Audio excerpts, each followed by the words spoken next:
प्रथम ढाल चारों गति के दुखों का वर्णन।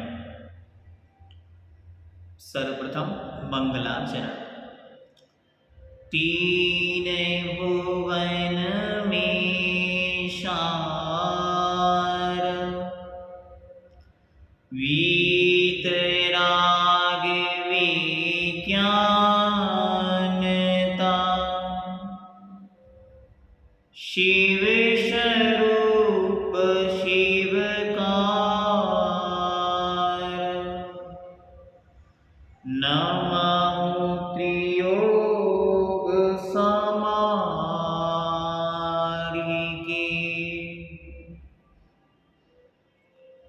तीन भुवन में शार, वीतराग विज्ञानता, शिव स्वरूप शिवकार, नमः त्रियोग समहारिके।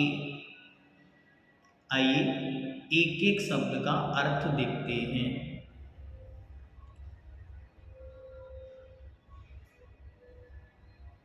वीतराग, राग द्वेष रहित, विज्ञानता विशिष्ट ज्ञान अर्थात केवल ज्ञान। राग द्वेष से रहित विशिष्ट ज्ञान केवल ज्ञान है। यह केवल ज्ञान कैसा है?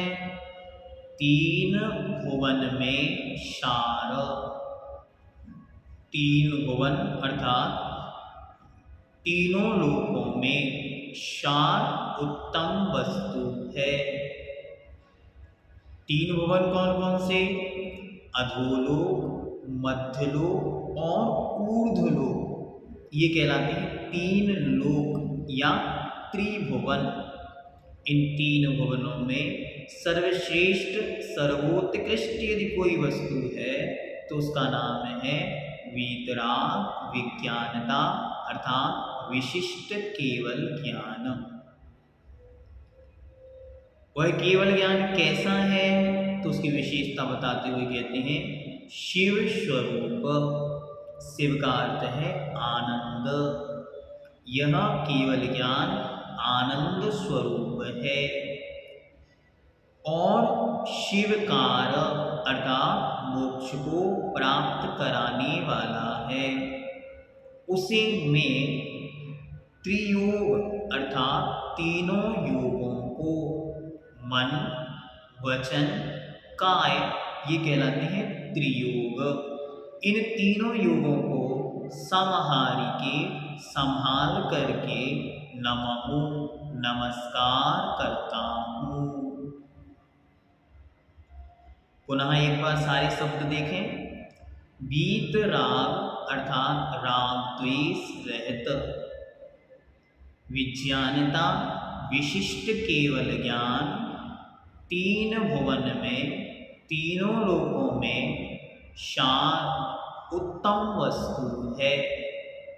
तीनों लोकों में यदि कोई सारभूत वस्तु है तो वह है वीतराग विज्ञान। वह कैसी है?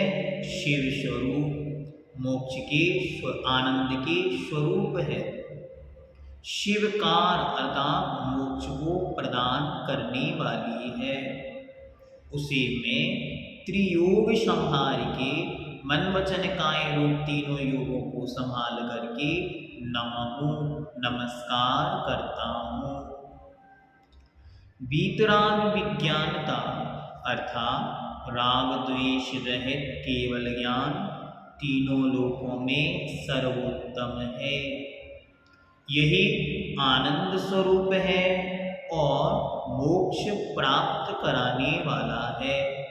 अतः मैं पंडित दौलत राम मन वचन काय इन तीनों योगों को संभाल कर केवल ज्ञान को नमस्कार करता हूँ। पंडित जी साहब ने विशिष्ट केवल ज्ञान को नमस्कार करके अपने आप को धन्य धन्य कृतकृत्य किया और नियम सह परंपरा का पालन किया। प्रत्येक ग्रंथ के प्रारंभ में मंगलाचरण अनिवार्य होता है। मंगलाचरण करने से पुण्य की उपलब्धि, नास्तिकता का परिहार, कार्य की निर्विघ्न समाप्ति और परंपरा का पालन होता है। मंगलाचरण में सबसे पहले केवल ज्ञान दिव्य ज्योति को नमस्कार किया। ये केवल ज्ञान क्या है?